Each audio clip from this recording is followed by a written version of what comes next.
देख रहे हैं प्रथम 24 न्यूज मऊ ब्यूरो की रिपोर्ट। आपको बता दें कि आज मऊ जनपद के सामुदायिक केंद्र बातकोल पे मोहम्मदाबाद निरीक्षक डॉक्टर एपी सिंह के अगुवाई में आज बातकोल का निरीक्षण किया गया है। वो बीमार आदमी अगर ये हैं तो जब तक ये मेरे मुंह पे या मेरे सामने छींकेंगे नहीं तब तक मैं सुरक्षित हूँ, ठीक है। लेकिन जो इनकी छींक है वो 1 मीटर से अधिक का फासला नहीं, 1 मीटर के अंदर ही कोई कितना भी पहलवान हो, जब वो छींकेगा तो उसकी छींक 1 मीटर से ज्यादा नहीं जा पाएगी। ऐसा नहीं कि यहाँ से छींके और वहां चली जाए, ठीक ना। तो ये मान के चला गया कि 1 मीटर से अधिक की दूरी होनी चाहिए, 1 मीटर से कम नहीं। जब भी हम खड़े रहें या बात करें, मान लीजिए भूल से हम कोई ऐसा आदमी है जैसे इन्होंने मास्क नहीं लगाया है, इन्होंने मास्क नहीं लगाया, इनके साथ मान लीजिए इन्फेक्टेड है, अभी कोई लक्षण नहीं दिख रहा है, अचानक इनको छींक आई, इन्होंने छींक दिया, तो आपकी आंख खुली हुई है, ये चीज ढकी हुई माना यहाँ नहीं जाएगा, कपड़े पे चला जाएगा, फिर कपड़े पे आप हाथ लगाओगे, फिर यह हाथ आपकी आंख में चला जाएगा, आप बीमार हो गए। तो जो सोशल डिस्टेंसिंग के बार बार बताया जा रहा है कि 2 गज की दूरी बहुत जरूरी है, वो सिर्फ इसलिए कि इन्फेक्टेड आदमी 1 मीटर से दूर अगर हम बात करेंगे तो उसकी कोई भी चीज हम तक ट्रांसफर नहीं होगी, ठीक है। 1 मीटर की दूरी पे हम छू भी नहीं पाएंगे, अगर छूना भी चाहेंगे तो 1 मीटर हमारा हाथ नहीं होता है। गलती से भी अगर हम इनसे के पास इतनी दूरी है, अगर भूल से भी जैसे 2 दोस्त हैं कि कंधे पे हाथ मार दिए, लेकिन अगर आदत हो गई कि हमको 1 मीटर से दूर रहना है तो गलती से भी हाथ बदन से नहीं छुआएगा।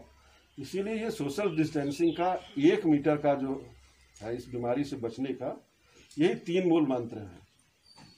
मास्क लगाना है ताकि हम बीमारी न फैलाएं, हाथ धोना है ताकि बीमारी हम तक न आए, और एक दूसरे से 1 मीटर की दूरी इसलिए बनाना है कि कौन बीमार है, कौन वायरस लेके चल रहा है नहीं पता, इसलिए हम दूरी से बात करेंगे ताकि उनका कुछ भी हमारे पर ट्रांसफर ना हो। ये तो हुआ, अब तक इतना हम लोग को करना है, और ये सिर्फ अभी ही नहीं करना है, ये हम लोग को अपनी आदत में ले आना है, क्योंकि ये वायरस खत्म नहीं होगा, ठीक है। जो भी वायरस आ जाता है, जब तक उसको खाद पानी यानी मानव का शरीर मिलता रहेगा, वो कहीं न कहीं जिंदा रहेगा। तो जिसके शरीर में भी है वो कहते हैं हम कैरियर, अगर लक्षण नहीं है, बीमार वो नहीं दिख रहा है, तो वो कैरियर का काम करता है, यानी वो बीमारी फैलाने का काम करेगा। अगर हम तंदुरुस्त हैं तो हम बीमार नहीं पड़ेंगे, अगर हमें रोग से लड़ने की क्षमता है तो हमारा शरीर टूटेगा नहीं, लेकिन वायरस लेके तो घूम रहे हैं।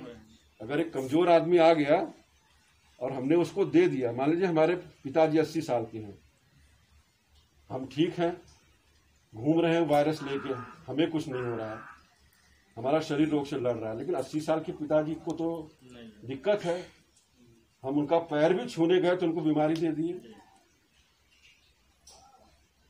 ठीक है। तो इसीलिए अगर आप घर से बाहर रह रहे हो, दूर रह रहे हो, फील्ड में घूम रहे हो, आप सभी लोग युवा हो, समाज सेवी हो, घर से बाहर आप निकल रहे हो, घर से बाहर आप निकल रहे हो तो यकीन मानो कि आप भी उसी कैटेगरी में हो जिस कैटेगरी में हम हैं, या जिस कैटेगरी में अब दिल्ली बम्बई से आने वाले लोग हैं। हम सभी एक ही प्लेटफॉर्म पे आ गए हैं। तो हम सबको जितना मुझे बर्ताव करना है उतना ही आपको भी बर्ताव करना है, उतना ही अपने गांव में लोगों को बर्ताव सिखाना पड़ेगा हमें। हर गांव में एक निगरानी कमेटी बनी है। मैंने सोनू जी से कहा था कि अगर हम, जैसे हर गांव में परदेसी आए हैं, उनको कहा गया है कि आप अपने घर में होम क्वारंटाइन रहो। होम क्वारंटाइन का सीधा मतलब ये है कि हमें नहीं पता कि हमारे साथ वायरस है कि नहीं है, लेकिन इस वायरस की बीमारी फैलाने की एक मियाद जरूर है। उसको हम लोग मेडिकल में इंक्यूबेशन पीरियड कहते हैं, यानी जब वो हमारे शरीर में घुसेगा तो शरीर से रोग से लड़ने की क्षमता के अनुसार 1 से लेकर 14 दिन अधिकतम वो बीमारी पैदा करने के लिए लेगा। जो तंदुरुस्त होगा उसको 13-14 दिन में लक्षण दिखेंगे, जो कमजोर होगा उसको दूसरे तीसरे दिन में लक्षण दिख जाएंगे। सर्दी जुकाम बुखार खांसी से ये शुरू होती है बीमारी, ये किसी भी उसमें हो सकता है, ठीक भी हो जाता है। लेकिन अगर गले की खराश के बाद सांस फूलने लगे या बोलने में दिक्कत होने लगे तो यकीन मानिए कि आप फिर किसी और तरफ जा रहा है। वहाँ तक नौबत नहीं आने देनी है, क्योंकि एक बार फेफड़े में इन्फेक्शन पहुँच जाता है तो ऐसा निमोनिया हो जाता है जिसका इलाज नहीं हो पा रहा है। तो कोई भी बाहर से आया है उसको भी हालचाल लेते रहना है दूर से।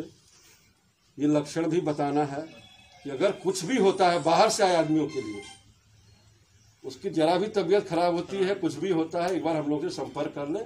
कोरोना का लक्षण रहेगा तो जांच उसकी सैंपलिंग कराई जाएगी, और साधारण होगा तो दवा देके छोड़ दिया जाएगा। कम से कम जो बाहर से परदेसी आए हैं 21 दिन जिनको रहने को कहा गया है, उनमें से अगर किसी को कुछ भी होता है, भले दस्त हो जाए, ठीक है, कुछ भी तबीयत खराब होती है, ये जरूरी नहीं है कि सांसें ही फूले। अगर वह कल ठीक था, आज अचानक तबीयत खराब हो रही है, तुरंत सूचना देनी। आप सभी लोग के गांव में बाहरी लोग होंगे कि नहीं, परदेसी होंगे ना? तो ये मान के चलिए कि गांव के प्रधान जी भले न करें, लेकिन हमको उनकी निगरानी करनी है। और गांव की उस निगरानी समिति के आप एक्टिव सदस्य के रूप में मेरा नंबर आप ले लो। अगर कोई जानबूझ के समझाने के बाद भी वह जुआ खेल रहा है, ताश खेल रहा है, नहीं मान रहा है, घूम रहा है, जबकि उसको बताया गया है, जो भी हम लोग के यहाँ आया है, जांच हुई है, सबको बता के भेजा जा रहा है 21 दिन घर में रहना है। तो आप सूचना दीजिए, हर तरीके से उसको बांधना समाज का कर्तव्य है, नहीं तो समाज पे ही आके भारी पड़ने वाला है उसकी बेवकूफ़ी। तो किसी की बेवकूफ़ी से सभी बीमार हों, ये देश सहन नहीं कर पाएगा। ठीक। मौके पे सामुदायिक स्वास्थ्य केंद्र मोहम्मदाबाद के निरीक्षक डॉक्टर एपी सिंह, सोनू शर्मा मंडल महामंत्री और अन्य इनके सहयोगियों द्वारा आज भातकुल में एक टीम गठित करके यहाँ लोगों का कोरोना जांच का सैंपल जांच किया गया और लोगों को कोरोना से बचने के तरह तरह के उपाय बताए गए।